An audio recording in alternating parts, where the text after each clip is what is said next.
Hi friends, അസ്സാം വലൈക്കും. ബിസ്മി കിച്ചണിലോട്ട് എല്ലാവർക്കും സ്വാഗതം. ഇന്ന് നമ്മൾ നല്ല പഞ്ഞി പോലത്തെ ഒരു ഇഡ്ഡലിയും ഒരു അടിപൊളിയായിട്ടുള്ള ചട്നിയാണ് തയ്യാറാക്കുന്നത്. അപ്പോൾ എങ്ങനെയാണെന്ന് നോക്കാം.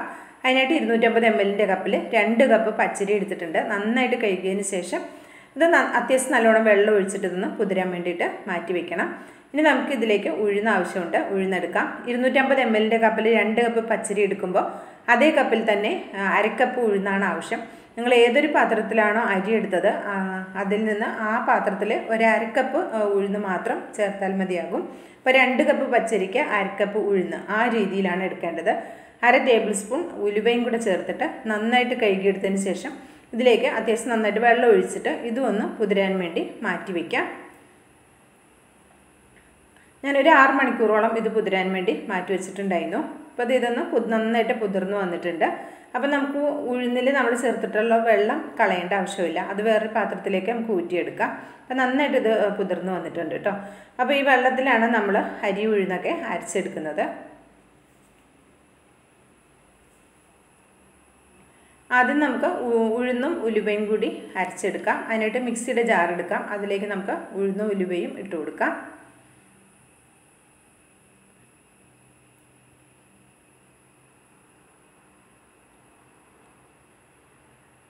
ഇതിലേക്ക് നമ്മൾ മാറ്റി വെച്ചിട്ടുള്ള ആ ഉഴുന്ന് കുതിർത്ത വെള്ളമല്ലേ, അത് കുറച്ച് ഒഴിച്ചിട്ട് ഇത് അരച്ചെടുക്കാം.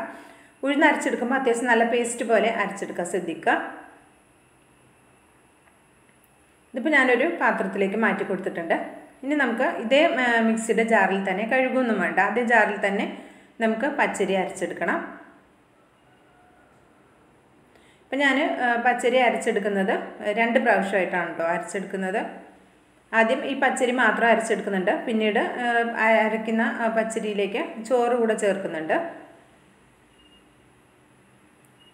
നമ്മളിവിടെ മാറ്റി വെച്ചിട്ടുള്ള വെള്ളം ചേർത്ത് കൊടുക്കാം.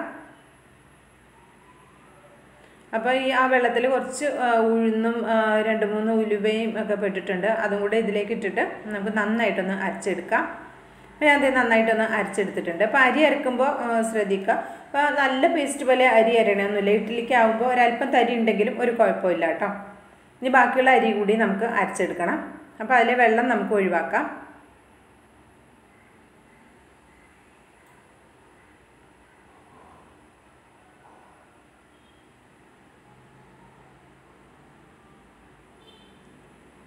അപ്പോൾ നമ്മൾ 2 കപ്പ് പച്ചരി എടുക്കുമ്പോൾ 1/2 കപ്പ് ഉഴുന്നെടുക്കുക. അതേപോലെ തന്നെ അതേ കപ്പിൽ തന്നെ 1/2 കപ്പ് ചോറുമാണ് ഞാൻ എടുക്കുന്നത്. വെളുത്തരിയുടെ ചോറാണ് കേട്ടോ ഞാൻ എടുത്തിട്ടുള്ളത്. അപ്പോൾ നമ്മുടെ ഇഡ്ഡലിക്ക് നല്ലൊരു വെളുത്ത കളറും കിട്ടും. അപ്പോൾ ഏതരിയുടെ ചോറാണെങ്കിലും കുഴപ്പമൊന്നുമില്ല. 1/2 കപ്പ് വെള്ളം കൂടെ ചേർത്ത് കൊടുക്കുന്നുണ്ട്. ചേർത്തിട്ട് നന്നായിട്ടൊന്ന് അരച്ചെടുക്കാം. നന്നായിട്ടൊന്ന് അരച്ചെടുത്തിട്ടുണ്ട്. ഇതുകൂടെ നമുക്ക് ഇതിലേക്ക് ഒഴിച്ചിട്ട് നമുക്ക് ഇതിലേക്ക് ഉപ്പ് ചേർത്ത് കൊടുക്കണം. കുറച്ച് ഉപ്പ് മാത്രമേ ഉള്ളൂ. നമ്മളിത് ഫെർമെൻറ്റേഷൻ ചെയ്യാനായിട്ട് വെക്കുമ്പോൾ ചേർത്ത് കൊടുക്കുക.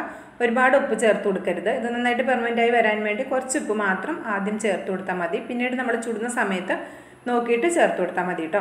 അപ്പോൾ ഞാൻ കുറച്ച് ഉപ്പ് ചേർത്തിട്ടുണ്ട്. അതിനുശേഷം ഒരു കയ്യിലുകൊണ്ട് നന്നായിട്ടൊന്ന് മിക്സ് ചെയ്ത് കൊടുക്കുന്നുണ്ട്.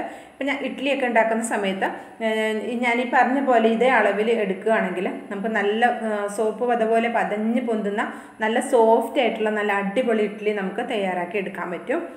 അപ്പോൾ ഇതേപോലെ കയ്യിലുകൊണ്ട് ആദ്യം നന്നായിട്ടൊന്ന് മിക്സ് ചെയ്ത് കൊടുക്കുക കേട്ടോ. അത്യാവശ്യം നല്ല രീതിയിൽ ഇളക്കി എല്ലാം കൂടെ യോജിപ്പിച്ച് നന്നായിട്ടൊന്ന് മിക്സ് ചെയ്ത് കൊടുക്കുക. അതിനുശേഷം മാത്രം നമ്മൾ അവസാനം കൈകൊണ്ട് ജസ്റ്റ് ഒരു 10-15 സെക്കൻഡ് മാത്രം കൈകൊണ്ടൊന്ന് മിക്സ് ചെയ്താൽ മതി. കൈകൊണ്ട് മസ്റ്റായിട്ടൊന്ന് മിക്സ് ചെയ്ത് വെക്കണം. നന്നായിട്ട് പതിഞ്ഞ് പൊന്താനും നന്നായിട്ട് എന്താ പറയുക ഫെർമെൻറ്റേഷൻ നടക്കാനായിട്ടും കൈകൊണ്ടൊന്ന് മിക്സ് ചെയ്യുന്നത് നല്ലതായിരിക്കും. അപ്പോൾ ഒരുപാട് സമയമൊന്നും കൈകൊണ്ട് ഇതേപോലെ നന്നായിട്ട് മിക്സ് ചെയ്യേണ്ട ആവശ്യമില്ല. ഒരു 10-15 സെക്കൻഡ് ഇതേപോലെ ജസ്റ്റ് ഒന്ന് മിക്സ് ചെയ്താൽ മാത്രം മതിയാകും. അതിനുശേഷം നമുക്കിതൊന്ന് അടച്ച് വയ്ക്കാം. ഓരോ സ്ഥലത്തിൻ്റെ ചൂടിനനുസരിച്ച് സമയത്തിന് വ്യത്യാസം വരും. ഒരു 6 മണിക്കൂർ മുതൽ ഒരു 7-8 മണിക്കൂറിനുള്ളിൽ ഇത് നമുക്ക് നന്നായിട്ട് പൊങ്ങി കിട്ടും കേട്ടോ. അത് ഓരോ സ്ഥലത്തിൻ്റെ ചൂടിനനുസരിച്ചായിരിക്കും. അപ്പോൾ അത് ഞാനിത് രാവിലെയാണിത് തയ്യാറാക്കുന്നത്. രാത്രിയാണ് അരച്ച് വെച്ചത്, രാവിലെയാണിത് തയ്യാറാക്കുന്നത്. അപ്പോൾ ഇത് നന്നായിട്ട് പൊങ്ങി വന്നിട്ടുണ്ട്. അടപ്പിൻ്റെ മുകളിൽ കൂടി അത്യാവശ്യം നന്നായിട്ട് സൈഡിൽ നിന്നൊക്കെ ഇങ്ങനെ പൊങ്ങി റെഡിയായി വന്നിട്ടുണ്ട്. അത്യാവശ്യം നന്നായിട്ട് പൊങ്ങി വന്നിട്ടുണ്ട് കേട്ടോ. അപ്പോൾ ഈ അടപ്പ് അതിൽ നന്നായിട്ട് ഒട്ടി പിടിച്ചിരിക്കുന്നതാണ്. നിങ്ങൾക്കിത് കാണുമ്പോൾ മനസ്സിലാവുന്നുണ്ടാവും. അപ്പോൾ അത് നിലത്തേക്ക് പോകാതിരിക്കാനാണ് അടിയിലൊരു പാത്രം ഞാൻ വെച്ച് കൊടുത്തിട്ടുണ്ടായിരുന്നത്. കണ്ടോ, നല്ല സോപ്പ് അതുപോലെ പൊന്തി വന്നിട്ടുള്ള നല്ല അടിപൊളിയായിട്ടുള്ള ഇഡ്ഡലിയാണ് നമ്മളിപ്പോൾ തയ്യാറാക്കാൻ പോകുന്നത്. കണ്ടോ, മാവ് ഇതേപോലെ പൊങ്ങിക്കഴിഞ്ഞ് കഴിഞ്ഞാൽ നമുക്ക് നല്ല അടിപൊളിയായിട്ടുള്ള നല്ല സോഫ്റ്റ് ആയിട്ടുള്ള അടിപൊളി ഇഡ്ഡലി നമുക്ക് തയ്യാറാക്കി എടുക്കാൻ പറ്റും. അപ്പോൾ ആദ്യം കുറച്ച് മാവ് ഒരു പാത്രത്തിലേക്ക് കോരി മാറ്റിയതിന് ശേഷം നന്നായിട്ടൊന്ന് മിക്സ് ചെയ്തിട്ട് ആ കോരി മാറ്റിയ മാവ് കൂടി ഇതിലേക്ക് ഒഴിച്ചു കൊടുക്കുന്നുണ്ട് കേട്ടോ. എന്നിട്ട് നന്നായിട്ടൊന്ന് മിക്സ് ചെയ്തെടുക്കുക. എന്നിട്ട് ബാക്കിയുള്ള ഉപ്പ് നമ്മൾ കുറച്ച് ഉപ്പല്ലേ തലേദിവസം ചേർത്തിട്ടുള്ളൂ, അപ്പോൾ കുറച്ച് ഉപ്പ് കൂടെ ചേർത്തിട്ട് നന്നായിട്ടൊന്ന് മിക്സ് ചെയ്തെടുക്കുക. അപ്പോൾ ഈ സമയം കൊണ്ട് ഞാൻ ഒരു ഇഡ്ഡലി ചെമ്പിൽ കുറച്ച് വെള്ളം തിളപ്പിക്കാനായിട്ട് വെച്ചിട്ടുണ്ടായിരുന്നു കേട്ടോ. നിങ്ങൾക്ക് മാവ് കാണുമ്പോൾ തന്നെ അറിയാൻ പറ്റും നല്ല അടിപൊളിയായിട്ട് നല്ല സോഫ്റ്റ് ആയിട്ട് വന്നിട്ടുണ്ട്. മാവ് നല്ല പതഞ്ഞ് വന്നിട്ടുണ്ട്. അപ്പോൾ അതേ വെള്ളമൊക്കെ തിളച്ചിട്ടുണ്ട്. അപ്പോൾ നമുക്ക് ഇതിലേക്ക് കുറച്ച് ഓയിലോ അല്ലെങ്കിൽ നല്ലെണ്ണയോ ആക്കി കൊടുക്കാം. നല്ലെണ്ണ ആക്കി കൊടുക്കുകയാണ് കേട്ടോ കുറച്ചുകൂടി നന്നാവുക. ഇഡ്ഡലി ദോശയൊക്കെ ഉണ്ടാക്കുമ്പോൾ നല്ലെണ്ണ ആക്കി കൊടുക്കുന്നതാണ് കുറച്ചുകൂടി നന്നാവുക. അപ്പോൾ ഇതിലേക്ക് കുറച്ച് എണ്ണ ഇതേപോലെ ആക്കി കൊടുക്കാം. അതിനുശേഷം ആവശ്യത്തിനുള്ള മാവ് കോരി ഒഴിച്ചിട്ട് നമുക്കിത് ആവിയിലൊന്ന് വേവിച്ചെടുക്കാം. അപ്പോൾ ഇത് ഞാനൊരു 20 മിനിറ്റാണ് ഇത് ആവിയിൽ വേവിച്ചെടുത്തിട്ടുണ്ടായിരുന്നത്.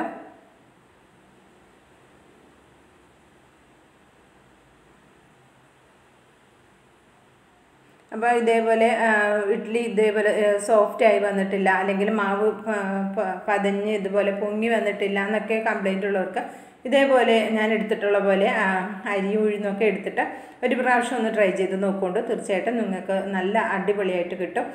അപ്പോൾ ഇഷ്ടമായിട്ടുണ്ടെങ്കിൽ ട്രൈ ചെയ്ത് നോക്കണം, അഭിപ്രായം അറിയിക്കണം, ലൈക്കും ചെയ്യണം കേട്ടോ. അപ്പോൾ ഞാനൊരു 20 മിനിറ്റ് ഇതൊന്ന് വേവിക്കാൻ വെച്ചിട്ടുണ്ടായിരുന്നു. അപ്പോൾ ഇത് നന്നായിട്ട് വെന്ത് വന്നിട്ടുണ്ട്. അപ്പോൾ നമുക്കിത് അടുപ്പത്തുനിന്ന് മാറ്റാം. അത്യാവശ്യം നല്ല ചൂടുണ്ട്, എടുക്കാൻ കിട്ടുന്നില്ല. അപ്പോൾ ഞാനൊരു ചട്ടകം കൊണ്ടാണ് ഇതൊന്ന് എടുത്ത് മാറ്റുന്നത്.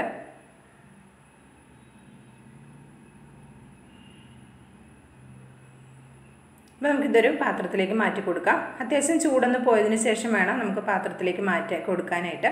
അപ്പം നമ്മൾ ഇഡ്ഡലി പാത്രത്തിൽ നിന്ന് ഇളക്കിയെടുക്കുന്ന സ്പൂണ് ഒരു വെള്ളത്തിൽ മുക്കിയതിന് ശേഷം ഇതേപോലെ ഒന്ന് ഇളക്കിയെടുത്തു കഴിഞ്ഞാൽ അടിയിലൊന്നും തീരെ ഒട്ടിപ്പിടിക്കില്ല. പെട്ടെന്ന് തന്നെ നമുക്ക് വിട്ട് കിട്ടുകയും ചെയ്യും. ചെറിയ ചൂടുണ്ടെങ്കിൽ പോലും പെട്ടെന്ന് വിട്ട് കിട്ടും.